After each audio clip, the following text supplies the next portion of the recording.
光天化日之下聚赌打麻将，不怕被警察抓，这些人的胆子还真大。但仔细瞧瞧，原来不是真正的麻将牌，这其实是台南就来发饼铺的创意发想。业者利用喷印机器，将每颗麻将的图案花纹印在棉花糖上，做出这组既应景又可爱的麻将棉花糖。什么时候适合买这个回去？这样，过年了，应景，对，应景哈，对，应景，很特别，很特别哈。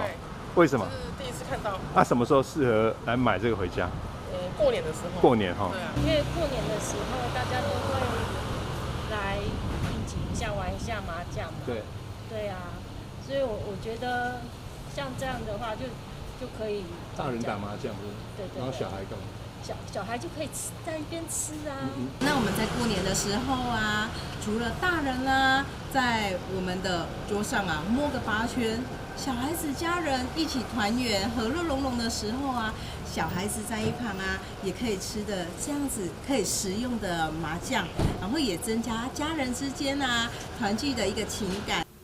除了这次的麻将棉花糖，就来发之前也推出过花神系列棉花糖，以及世界12强棒球赛挺台湾碰壁等产品，同样也是造成不少讨论。我们之前也做过那个，元和宫的神将法器，还有我们的三老爷宫的花神，还有我们的有一些台南400，我们也做，以及12强，对12强，对，就听台湾。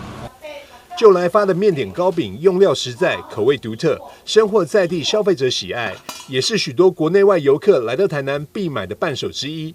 6代传承的就来发饼铺，不只着重传统，现在更发挥巧思，用创意持续擦亮100年饼铺的招牌。记者张硕维采访报道。